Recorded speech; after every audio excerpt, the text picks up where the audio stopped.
ಕೈಯಲ್ಲಿ ಈ ಗದೆ ಇರುವಾಗ, ನನ್ನ ಪೂಜೆ ತಂದೆಯ ಕಪಿಧ್ವಜವು ಯುದ್ಧ ಭೂಮಿಯಲ್ಲಿ ಹಾರಾಡುತ್ತಿರುವಾಗ ಪಾಂಡವರಿಗೆ ಅಪಜಯವೇ?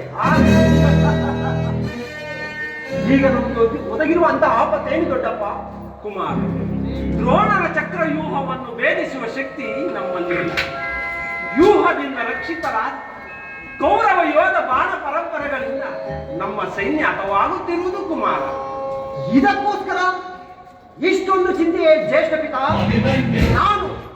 ನಾನು ಆ ವ್ಯೂಹವನ್ನು ಭೇದಿಸುತ್ತೇನೆ. ಇದಕ್ಕೆ ಅನುಮತಿಯನ್ನು ಕೇಳುವುದಕ್ಕಾಗಿ ನಾನು ಇಲ್ಲಿಗೆ ಬಂದಿದ್ದೇನೆ.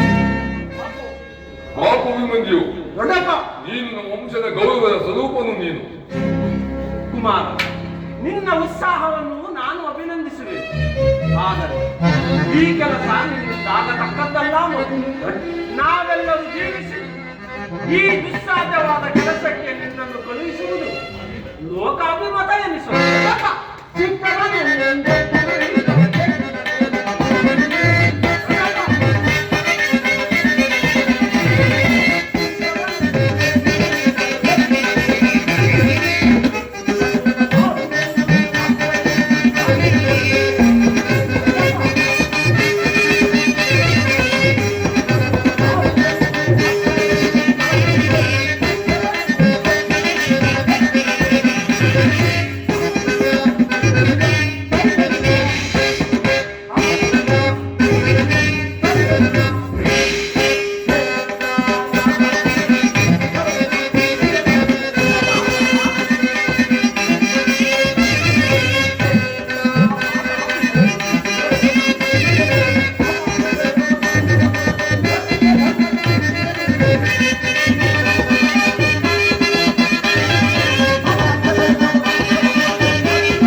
ಚಿಕ್ಕವನೆಂದು ಈ ರೀತಿ ಹೇಳುವೆಯಾದಂತೆ ನಿಮ್ಮ ಕಣ್ಮುಂದಿರುವ ಈ ಪಾರ್ಥಿವ ದೇಹವು ಚಿಕ್ಕದಾಗಿರಬಹುದು, ಆದರೆ ಅದರೊಳಗಿರುವ ಜೀವಜ್ಯೋತಿಯು ಚಿಕ್ಕದಲ್ಲ.